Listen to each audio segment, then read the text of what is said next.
Assalamualaikum dan salam sejahtera.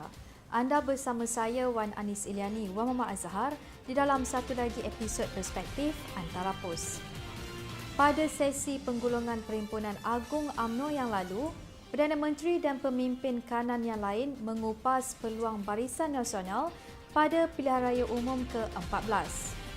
Hujah mereka tidak dikias dengan retorik yang sedap didengar, tetapi berpaut kepada statistik yang menunjukkan UMNO dan Barisan Nasional berada di dalam keadaan tertekan.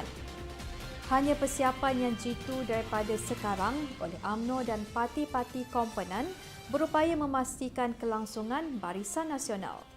Dengan itu, kita ikuti laporan ini.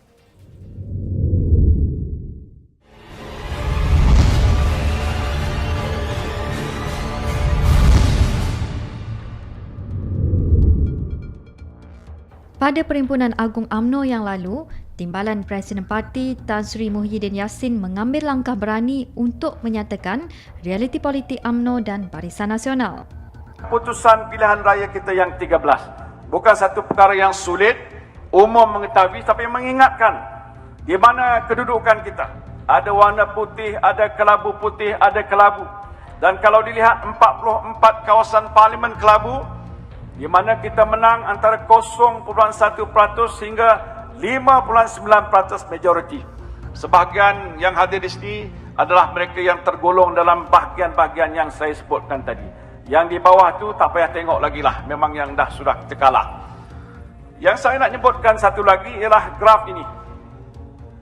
Sila tunjukkan graf ini. Ini graf yang menunjukkan situasi di mana kita berada sekarang. Selepas pilihan raya yang ke-11, kita ada 198, turun kepada 140, dan yang terakhir yang kita ketahui adalah 134 sebenarnya. Bukan 133 kerana kita menang di Teluk Intan baru-baru ini. Statistik menunjukkan UMNO dan BN dalam keadaan tertekan untuk menghadapi pilihan raya umum ke-14. Kalau sekiranya situasi kita tidak bertambah baik, dengan perbahasan dan peremajaan dan perbicaraan yang panjang lebar yang kita buat dalam Dewan hari ini dengan tujuan untuk membangkitkan kesedaran, hanya dengan 2% saja penurunan undi, kita akan turun di bawah paras yang bahaya, yang merah itu, menjadi hanya 103 kawasan. Dan kalau 103 kurang daripada 112, bermakna Barisan Nasional pastinya kalah, na'udzubillah. Lebih 5,000 perwakilan dan pemerhati di dalam dan di luar Dewan Pusat Dagangan Dunia Putra senyap mendengar amaran pemimpin nombor 2 negara dan parti itu. Sukar untuk mereka menelah kemungkinan UMNO BN yang memerintah negara sejak kemerdekaan berisiko menjadi pembangkang di Parlimen pada pilihan raya umum akan datang. Saya tak tahu kalau kita boleh bersidang 3 tahun akan datang selepas pilihan raya, sama ada kita boleh address Presiden kita sebagai Perdana Menteri ataupun tidak. Tak usah cakap sebagai timbalan Perdana Menteri lah. Dan kalau sekiranya usaha ini nak diatasi, bermakna inisiatif kita mesti kita ambil secara bersungguh-sungguh untuk meningkatkan, kalau 2% naik ke 141 kawasan ataupun kawasan parlimen. Saya tak tahu, kalau saya bertanya dengan saudara, bolehkah kita naik kepada 141? Tak cukup kuat. Kurang yakin. Boleh ataupun tidak? Boleh, confident sikit. Dan kalau kita kerja kuat sikit, naik 5%, 159 kawasan, 2/3 yang kita sasarkan insya-Allah boleh tercapai. Yang nyata wujud kebimbangan mengenai keupayaan Barisan Nasional untuk mengekal atau memperbaiki sokongan rakyat yang semakin mencabar pada pilihan raya umum ke-14. PRU 14 tidaklah terlalu jauh. Ia dijangka diadakan menjelangnya 2018 kelak. Namun dalam tempoh itu, ia diibaratkan singkat memandangkan kemampuan untuk UMNO dan parti-parti komponen Barisan Nasional untuk merubah strategi politik dan cara kepimpinan masing-masing untuk mengembalikan sokongan rakyat kepada mereka. Pada pilihan raya umum ke-13, UMNO memenangi 109 kerusi atau lebih 10 berbanding pada tahun 2008. Pertambahan itu amat bermakna demi mengekalkan kelangsungan BN memandangkan parti-parti komponennya di Semenanjung kalah teruk. Sambutan rakyat terhadap MCA, Gerakan, MIC dan PPP begitu suram ketika itu. Dan walaupun PRU13 sudah berlalu lebih setahun, sambutan penyokong tradisi untuk parti-parti BN, khususnya MCA, Gerakan dan MIC tidak berubah jika daftar pemilih Suruhanjaya Pilihan Raya dijadikan ukuran.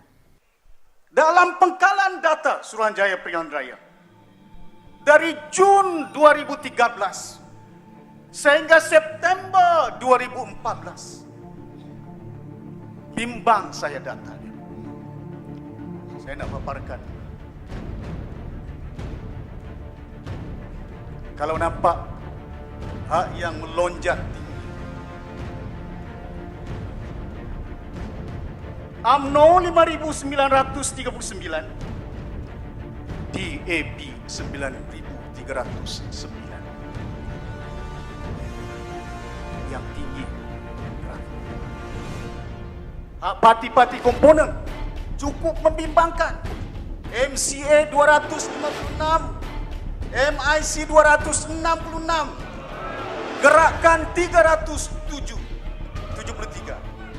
MCA buat apa? Gerakan buat apa? Kita parti komponen. Everybody have to work.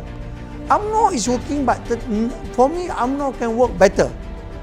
Bukan takat apa yang ditunjukkan. UMNO boleh buat lebih baik. Kenapa tidak? Kita mempunyai rangkaian daripada carta kita, daripada negeri turun ke bahagian, cawangan-cawangan.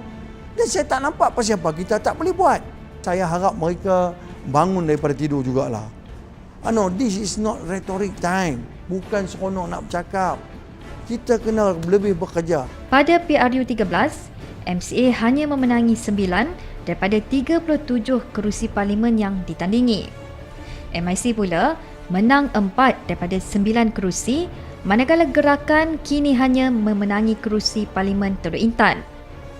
Keupayaan parti-parti komponen BN ini untuk menarik sokongan kaum Cina dan India daripada PKR dan DAP menjadi kebimbangan utama UMNO dalam menghadapi PRU14. UMNO sekarang ni yang menjadi teruk, bukan UMNO itu sendiri teruk. Sebenarnya kejatuhan ataupun ketidakberjayanya kita dalam pilihan raya yang lepas dengan besar bukan UMNO sangat, iaitu Barisan Nasional. Tetapi sekarang ini yang dipersalahkan, yang bertanggungjawab UMNO. Sedangkan kalau kita tengok ya, berapa jumlah kerusi UMNO pada tahun 2008 yang kita menang. Kalau kita bandingkan sekarang, kita lebih tinggi daripada 2008. Hujah itu ada asasnya dan bersandarkan statistik. Namun, realiti adalah UMNO merupakan tunjang Barisan Nasional justru terpaksa memikul tanggungjawab untuk memacu MCA, MIC dan Gerakan. MCA dan MIC menghadapi krisis kepimpinan yang agak serius dan sehingga hari ini, politik kabilah masih menebal di dalam parti itu. MIC baru-baru ini diarahkan oleh pendaftar pertubuhan untuk mengadakan semula pemilihan parti, kali pertama dalam sejarah parti itu sekaligus mencemarkan kewibawaannya. Pimpinan parti komponen berkenaan akur mereka perlu lebih gigih dalam usaha menarik sokongan bukan Melayu untuk BN. Namun keupayaan itu banyak berpaksi kepada tindak tanduk UMNO sendiri. Reformasi yang dilakukan oleh UMNO masih lagi cuma bersama dengan UMNO sahaja. Tetapi pada hemat saya itu cuma dapat memperkukuhkan sokongan UMNO sahaja. Dan itu tidak cukup untuk kita terus memerintah.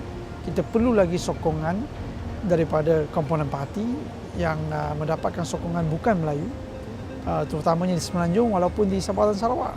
Wujud kekhawatiran bahawa parti-parti komponen Barisan Nasional makin tersisih di antara satu sama lain sehingga memberi tanggapan masing-masing mempunyai hala tuju berlainan. Bukan kerana Pakatan Rakyat yang kuat, sebenarnya kerana Barisan Nasional yang lemah. Kerana kita jarang, seperti yang saya kata tadi, kita jarang berbincang. Kita jarang duduk semeja untuk membuat perbincangan sesama sendiri terhadap banyak isu. Setiap kali sesuatu isu berlaku, tiap-tiap komponen parti mempunyai pendirian berlainan. Dan itu memberikan persepsi yang sangat buruk kepada rakyat. Pakatan Rakyat dilihat dalam keadaan yang amat tertekan buat masa ini. Sehinggakan tokoh DAP, Lim Kit Siang menyatakan kemungkinan ia akan berpecah sebelum PRU 14. Pandangan itu mungkin untuk meraih simpati, namun hakikat ialah sudah 6 bulan Majlis Presiden Pakatan Rakyat tidak bersidang kerana perbezaan antara pemimpin tertinggi PAS, PKR dan DAP. Itulah sebabnya diberikan nasional. Semua pun kita ada mesyuarat untuk Pakatan Rakyat. Tapi saya rasa dia kurang berkesan selagi perkara ini tidak diputuskan. Dan kita hendak lihat komitmen bahawa perjanjian yang dicapai akan dilaksanakan. Jangan hari ini buat keputusan, besok hari cakap ini ditolak oleh Presiden. Presiden boleh tolak jawatan kuasa tertinggi. Kita tak tahu macam mana nak uruskan dengan parti macam ni. Ini bukan isu gesaan. Saya fikir, saya harap rekan-rekan dalam DAP juga harus berhati-hati dalam membuat kenyataan. Mereka tidak boleh menggesa sebab dia tidak hadir, ada alasan kesihatan dan sebagainya. Takkan kita nak gesa dia hadir dalam keadaan dia tak sihat. Kami tak pernah buat mesyuarat pun menggesa Lim Guan Eng untuk datang mesyuarat kerana dia pun ada juga yang tak datang. Jadi sebab itu bagi saya bahawa kenyataan itu tidak begitu cermat. Bagaimanapun, kecelaruan dalam Pakatan Rakyat itu tidak boleh diterjemahkan dalam sokongan untuk Barisan Nasional kerana kekuatan BN masih goyah berbanding masa-masa lalu. Bagaimanakah untuk membina kekuatan Barisan Nasional? Dan apakah yang boleh dilakukan UMNO bagi membantu rakan-rakannya MCA dan MIC? Semestinya ia satu persoalan yang sukar untuk dijawab. Namun, ia mungkin boleh bertumpu terhadap apa yang UMNO tidak lakukan demi kebaikan rakan-rakan komponennya di dalam Barisan Nasional dan rakyat secara amnya. Kita begitu takut untuk menjentik walau sedikit pun kesalahan yang dilakukan oleh orang-orang Cina. Kita tahu bahawa kekuatan ekonomi orang Cina kadang-kadang dijana melalui perniagaan haram, melalui perjudian, melalui pelacuran, melalui maksiat, melalui berbagai perniagaan haram. Tetapi di mana tindakan penguat kuasa kita? Memujuk pengundi Cina ni adalah seperti menyiram air di padang pasir Sahara. Cucur banyak mana pun, air tetap meresap hilang. Undi Cina takkan bertambah. UMNO mesti berbalik kepada bangsa sendiri. Petikan ucapan perwakilan Pulau Pinang dan Perak itu harus dielakkan kerana ia pasti digunakan sebagai modal politik untuk menanam benci rakyat bukan Melayu terhadap UMNO. Sebaliknya, jika UMNO mendekati rakyat tanpa mengira kaum dengan lebih gigih, ia hanya akan membawa kebaikan kepada parti dan BN. Tengok baru ni di Pengkalan Kubur. Saya pergi Pengkalan Kubur. Saya tanya di orang sana, berapa banyak kita menang tambah majoriti? Saya tanya undi orang Siam berapa? Orang Siam berapa? Dia kata 1,700 lebih. Kalau 1,700 pindah pada PAS, terjongkang barisan. Terjongkang. Tersungkur maknanya. Rebah kita. Orang Siam tak ramai. Tapi bila 1,700 pindah belah sana, defisitnya 3,400. Inilah yang dikata jangan menang sorak kampung tergadai. Kena akal sikit.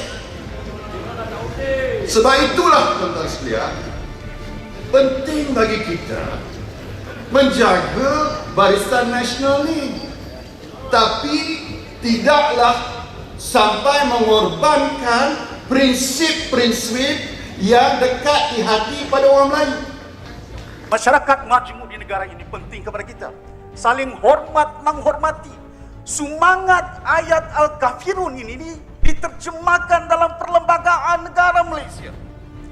Perkara ketiga kurungan 1. Agama Islam ialah agama resmi bagi persekutuan. Tetapi agama-agama lain boleh diamalkan dengan amannya. Kematangan pemimpin-pemimpin UMNO dalam mengimbangi agenda Melayu dan kepentingan kaum-kaum bukan Melayu sudah lama menjadi teras kekuatan UMNO dan Barisan Nasional sendiri. Ia harus diasah dan diperkukuh serta diterapkan di sanubari setiap pemimpin UMNO, tidak kira di peringkat cawangan, bahagian atau nasional. UMNO juga harus menyerlahkan iltizam memartabatkan Islam sebaik mungkin di negara ini boleh dikalas tanpa menindas atau memperlekehkan agama lain.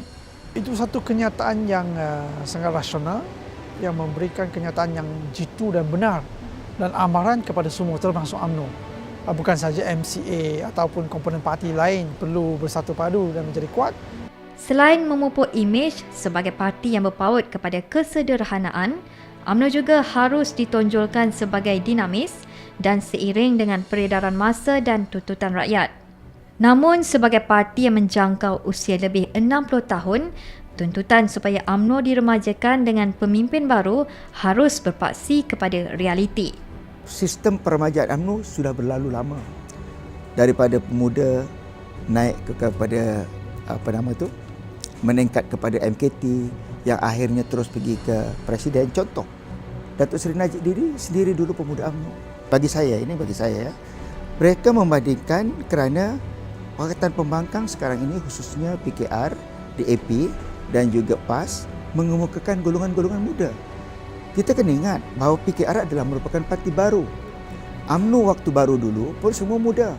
Namun dalil itu tidak boleh dijadikan sandaran bagi UMNO mengekang peluang golongan muda memainkan peranan lebih besar dalam memperkasakan parti.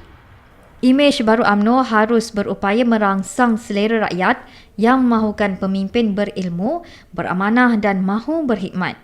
Ia hanya boleh dilakukan jika akar umbi dan pemimpin UMNO bersatu untuk menggerakkan perubahan sebegitu. Kalau UMNO tidak berubah, bukan sekadar UMNO, malah kalau kita lihat sikap pemimpin-pemimpin dan juga pimpinan UMNO di peringkat bawahan tidak berubah seperti mana disebutkan oleh Tuan Mahathir, saya rasa itu sebahagian daripada nature mereka akan ditolak. Bukan sekadar UMNO, mana-mana parti pun. Jikalau dia ada tempoh hayat dia kan. Kalau dah hujungnya mereka tidak melakukan perubahan drastik, dia akan die a natural death. Ramai ahli-ahli parti, pemimpin-pemimpin parti yang telah lama, sepatutnya kita sama-sama muhasabah diri kita.